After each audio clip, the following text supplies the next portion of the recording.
സങ്കീർത്തനങ്ങൾ അദ്ധ്യായം 29. കർത്താവിൻ്റെ ശക്തമായ സ്വരം. സ്വർഗവാസികളെ, കർത്താവിനെ സ്തുതിക്കുവിൻ. മഹത്വവും ശക്തിയും അവിടുത്തേതെന്ന് പ്രഘോഷിക്കുവിൻ. കർത്താവിൻ്റെ മഹത്വപൂർണമായ നാമത്തെ സ്തുതിക്കുവിൻ. വിശുദ്ധ വസ്ത്രങ്ങൾ അണിഞ്ഞ് അവിടുത്തെ ആരാധിക്കുവിൻ.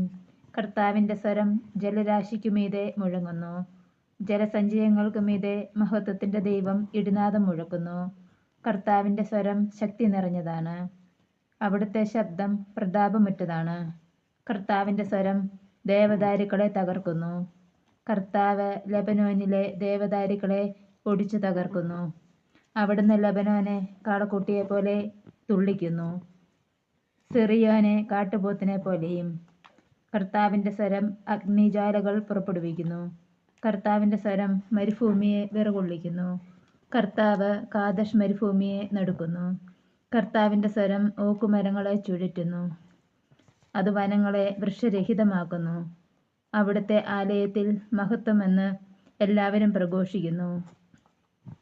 കർത്താവ് ജലസഞ്ചയത്തിനുമേൽ സിംഹാസനസ്ഥനായിരിക്കുന്നു. അവിടുന്ന് എന്നേക്കും രാജാവായി സിംഹാസനത്തിൽ വാഴുന്നു. കർത്താവ് തൻ്റെ ജനത്തിന് ശക്തി പ്രദാനം ചെയ്യട്ടെ. അവിടുന്ന് തൻ്റെ ജനത്തെ സമാധാനം നൽകി അനുഗ്രഹിക്കട്ടെ. സങ്കീർത്തനങ്ങൾ അദ്ധ്യായം 30. കൃതജ്ഞതാഗാനം. കർത്താവേ, ഞാൻ അങ്ങയെ പാടിപ്പുകഴ്ത്തും. അവിടുന്ന് എന്നെ രക്ഷിച്ചു. എൻ്റെ ശത്രു എൻ്റെ മേൽ വിജയമാഘോഷിക്കാൻ ഇടയാക്കിയില്ല. എൻ്റെ ദൈവമായ കർത്താവേ, ഞാൻ അങ്ങയോട് നിലവിളിച്ച് അപേക്ഷിച്ചു. അവിടുന്ന് എന്നെ സുഖപ്പെടുത്തുകയും ചെയ്തു. കർത്താവേ, അവിടുന്ന് എന്നെ പാതാളത്തിൽ നിന്ന് കരകയറ്റി. മരണഗർത്തത്തിൽ പതിച്ചവരുടെ ഇടയിൽ നിന്ന് എന്നെ ജീവനിലേക്ക് ആനയിച്ചു. കർത്താവിൻ്റെ വിശുദ്ധരെ, അവിടുത്തെ പാടിപ്പുകഴ്ത്തുവിൻ. അവിടുത്തെ പരിശുദ്ധനാമത്തിന് കൃതജ്ഞത അർപ്പിക്കുവിൻ. എന്തെന്നാൽ അവിടുത്തെ കോപം നിമിഷ നേരത്തേക്കേ ഉള്ളൂ.